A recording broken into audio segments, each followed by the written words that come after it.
عزیز طلبہ، ہم آپ کی خدمت میں خورشید اردو ادب چینل کی طرف سے حاضر ہیں۔ آج ہم آپ کی نظم بارش کا پہلا قطرہ جو کہ اسماعیل میرٹھی نے لکھی ہے اس کو جاری رکھیں گے۔ اس کے پہلے 10 اشعار کی تشریح ہم کر چکے ہیں، آج ہم باقی اشعار کی تشریح کریں گے۔ تو آئیے 11واں شعر پڑھتے ہیں۔ فیاض و جواد و نیک نیت، بھڑکی اس کی رغے حمیت۔ تو میں نے پہلے آپ سے یہ کہا تھا کہ آپ جب کسی شعر کی تشریح کریں تو اس کے لیے یہ بہت ہی ضروری ہے کہ آپ مشکل الفاظ کے معنی کو بیان کر دیں، کیونکہ جب آپ مشکل الفاظ کے معنی کو بیان کر دیں گے تو پھر آپ کو تشریح کرنے میں آسانی ہوگی، اور جب آپ وہ تشریح اپنے امتحان میں لکھیں گے تو پڑھنے والا آپ کی تشریح پڑھ کر متاثر ہوگا اور آپ کو بہت اچھے نمبر بھی دے دے گا۔ تو آئیے ہم اب اس کا آغاز کرتے ہیں۔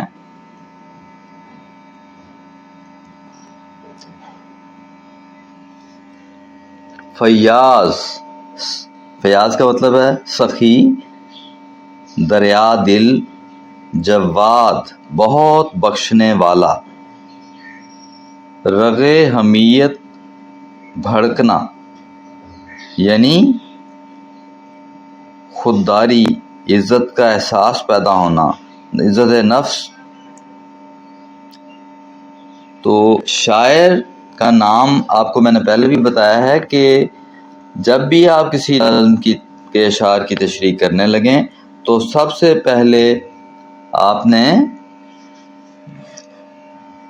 نظم کا نام اور پھر شاعر کا حوالہ دینا ہے۔ اس کا ایک نمبر ہوتا ہے، ایک نمبر ہوتا ہے نظم کے نام کا اور دوسرا نمبر ہوتا ہے شاعر کے نام کا۔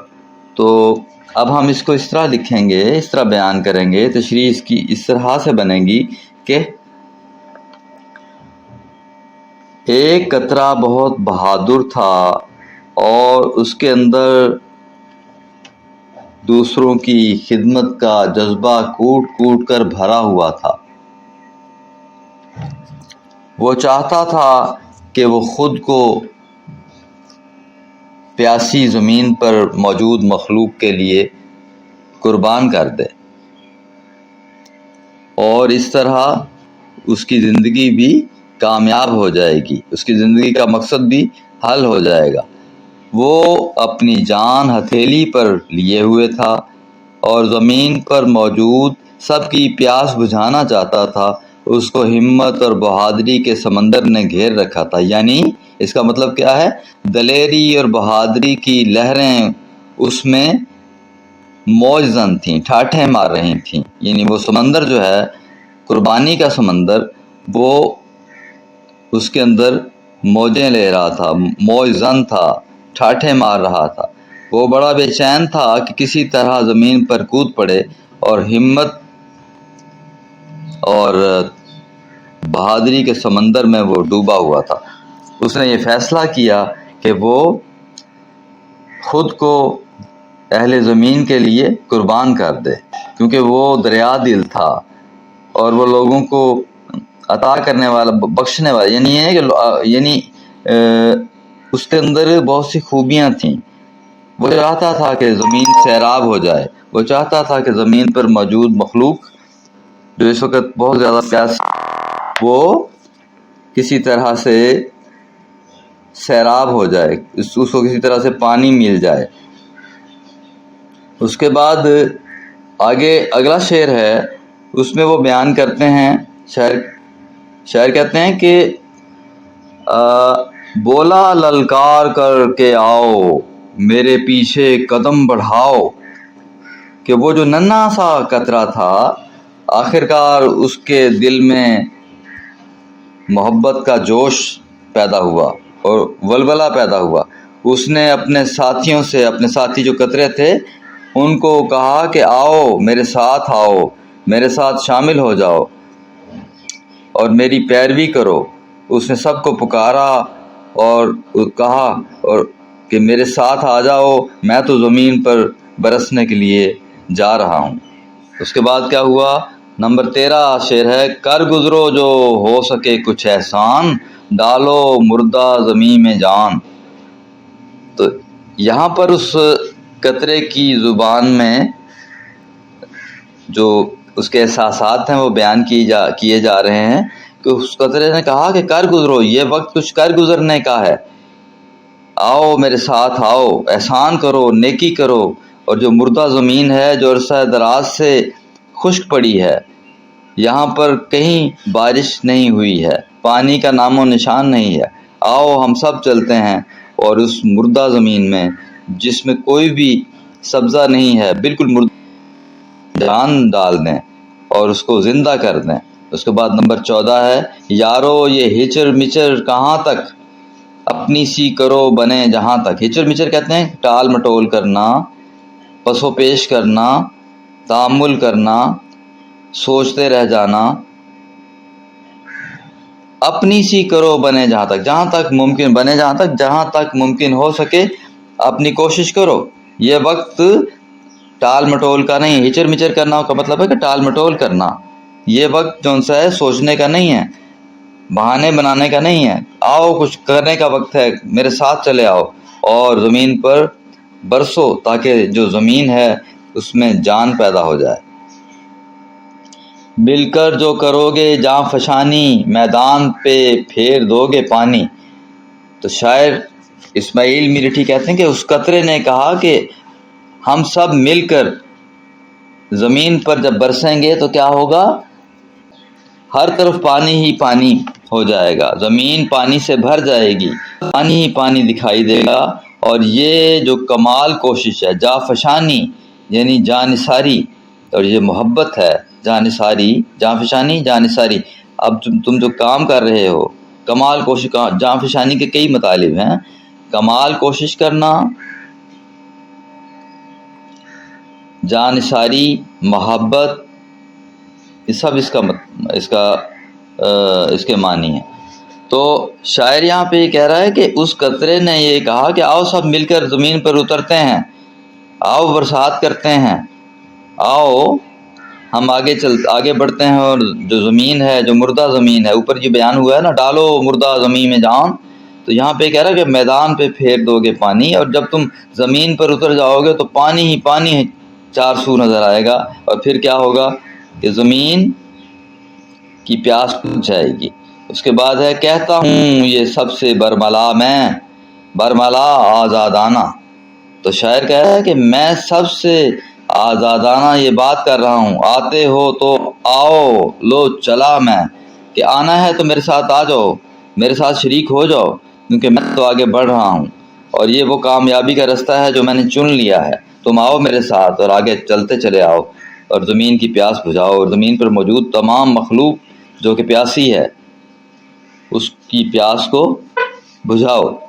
اس کے بعد اگلا شعر ہے، یہ کہہ کے وہ ہو گیا روانہ، یہ کہہ کے وہ ہو گیا، یعنی وہ سے مراد ہے وہ قطرہ جس کا بارش کا پہلا قطرہ، یعنی وہ یہ ساری باتیں کرنے کے بعد زمین کی طرف روانہ ہو گیا۔ اس کے بعد آگے واوین میں لکھا ہوا ہے، دشوار ہے جی پہ کھیل جانا، لیکن ایک بات یاد رکھیں کہ یہ بہت ہی دشوار ہے، بڑا ہی مشکل کام ہے کہ ہم اپنی جان قربان کرنے کے لیے، دوسروں کی خاطر اپنی جان قربان کرنے کے لیے یہ اہم کام کریں، یعنی دوسروں کے کام آئیں، دوسروں کو بچانے کے لیے اپنی جان کو قربان کر دیں۔ دوسروں کے لیے قربانی دینا، دوسروں کے لیے جان کی قربانی دینا بڑا ہی مشکل ہوتا ہے۔ قطرے نے آخرکار فیصلہ کیا اور روانہ ہو گیا۔ اس کے بعد 18واں شعر ہے، ہر چند کے تھا وہ بے بضاعت، کی اس نے مگر بڑی شجاعت۔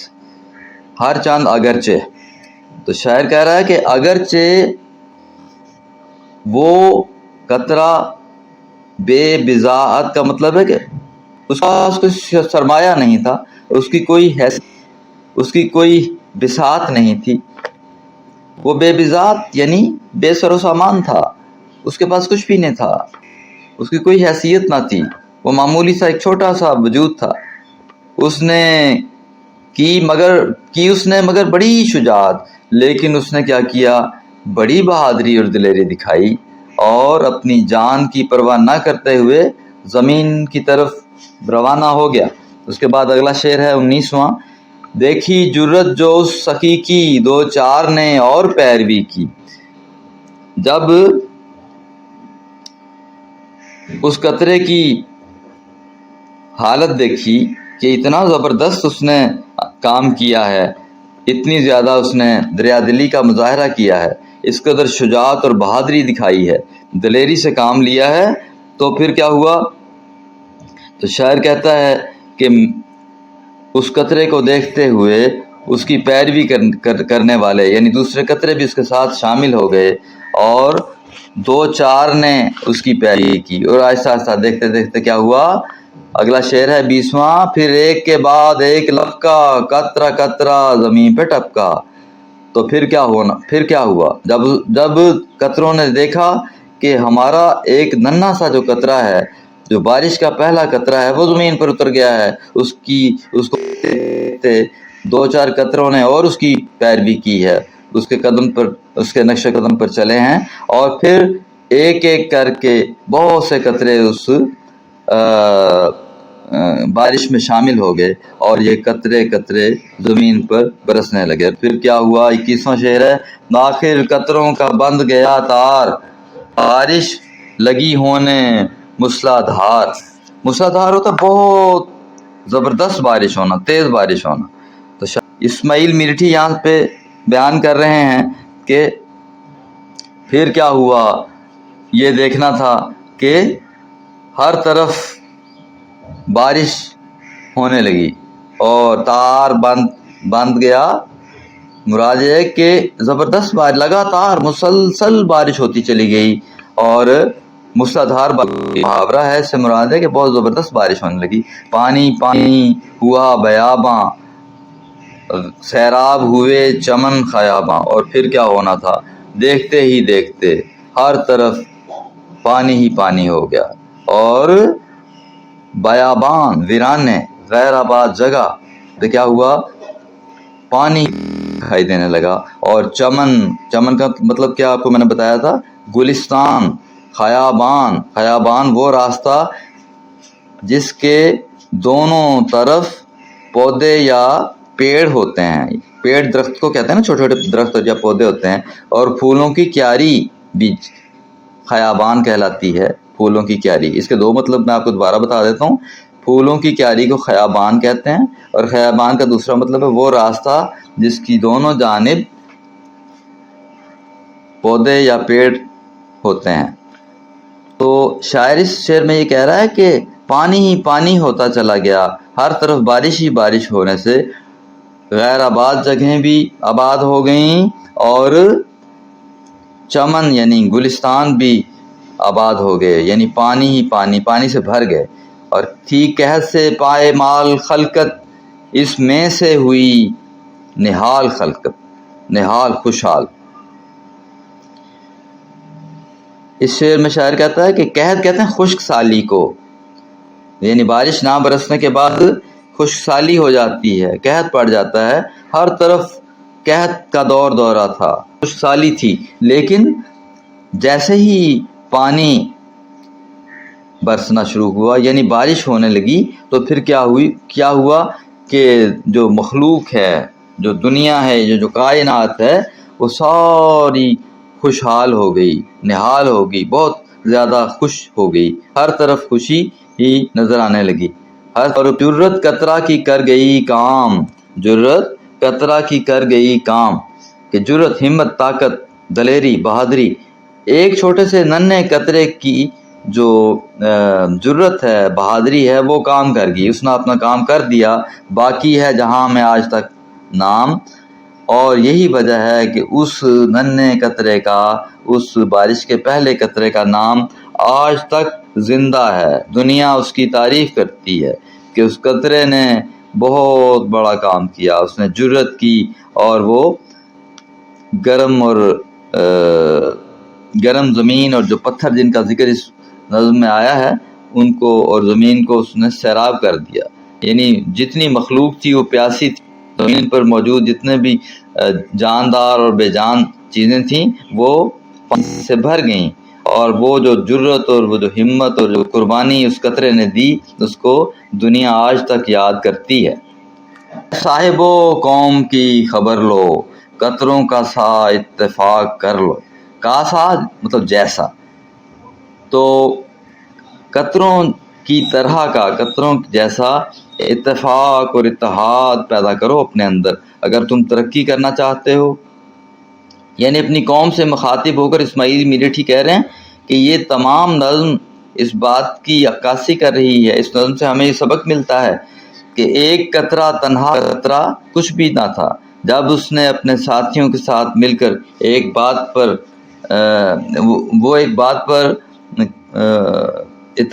انہوں نے ایک بات پر اتفاق کر لیا کہ ہم سب مل کر، ہم سب ایک ہو کر مخلوق کی پیاس کو بجھائیں گے۔ اسی طرح تمہیں بھی چاہیے کہ تم ایک قوم اپنے اندر اتفاق پیدا کرو، جیسا کہ بارش کے قطروں نے آپس میں اتحاد، اتفاق اور یگانگت پیدا کر لی تھی۔ تمہیں چاہیے کہ تم بھی ایسا ہی اتفاق پیدا کرو، کیونکہ اتفاق میں برکت ہے۔ اگر تم متفق رہو گے تو کوئی بھی تمہیں نقصان نہیں پہنچا سکے گا۔ تو یہ اسماعیل میرٹھی کہہ رہے ہیں۔ آخری شعر میں اسماعیل میرٹھی یہ کہتے ہیں کہ قطروں ہی سے ہوگی نہر جاری، قطروں ہی سے ہوگی نہر جاری، یعنی جو قطرے ہیں، یعنی جو قطرے یعنی جو بارش کا پہلا قطرہ اور اس کے ساتھ جو سارے قطرے اس کے ساتھ ملتے چلے گئے تو پھر آخرکار وہ ایک نہر کی شکل اختیار کر جاتے ہیں۔ تو شاعر کہتا ہے کہ اگر آپ یہ چاہتے ہیں کہ آپ بھی، آپ کی کشتیاں یعنی آپ کی زندگی کی کشتیاں رواں دواں رہیں، تو آپ کو بھی اپنے اندر اتفاق اور اتحاد پیدا کرنا ہوگا، اور یہ نہر جو تمہارے اتفاق سے جاری ہوگی تو ہر کوئی اس سے فیض یاب ہوگا، اور تمہاری قوم کی جو کشتی ہے وہ آخرکار ضرور اپنی منزل پر پہنچ جائے گی، کیونکہ قطرہ قطرہ مل کر دریا بن جاتا ہے۔ محض ایک قطرہ، محض ایک فرد کچھ بھی نہیں کر سکتا۔ ہاں، اگر افراد مل جائیں، افراد میں اتفاق پیدا ہو جائے تو وہ آخرکار بڑی سے بڑی اور مشکل گھڑی پر بھی قابو پا سکتے ہیں، ہر کٹھن مرحلہ طے کر سکتے ہیں۔ تو یہ جو سبق آموز نظم پہلا خطرہ بہت ہی اہم ہے، اس کو یاد کریں، اس کی تیاری کریں، اس کے الفاظ معنی، اس کے آخر میں جو مشق دی ہوئی ہے ہم اس کو اگلی نشست میں اس کی مشق بھی کریں گے، اور اس کا مرکزی خیال اکثر آ جاتا ہے، اس کے مرکزی خیال کو بھی تیار کریں۔ اور ایک بات یہ بھی یاد رکھیں کہ اسماعیل میرٹھی کا جو تعارف 5 لائنوں کا دیا گیا ہے اس کو بہت ہی اچھے انداز سے تیار کریں، اور اس کے اندر سے کم 7 یا 8 کثیر الانتخابی سوالات بن جائیں گے۔ آپ ان سوالات کو تیار کریں، اور کیونکہ کوئی معلوم علم نہیں کہ کون سے سوال آ جائے، کس انداز میں آ جائے، اس لیے آپ اس کو تیار کریں۔ اللہ تعالیٰ آپ کے ساتھ ہو، امید ہے آپ اچھے سے تیاری کریں گے، اور اپنے دوستوں کو بھی یہ ویڈیو شیئر کریں کہ ہر لحاظ سے اس کو مکمل تیار کریں، کوئی پہلو اس کا رہ نہ جائے، کیونکہ یہ جو نظم ہے بہت ہی اہمیت رکھتی ہے۔ امید ہے آپ اس پر ضرور توجہ دیں گے۔ اللہ تعالیٰ آپ کے ساتھ ہو۔ اللہ حافظ۔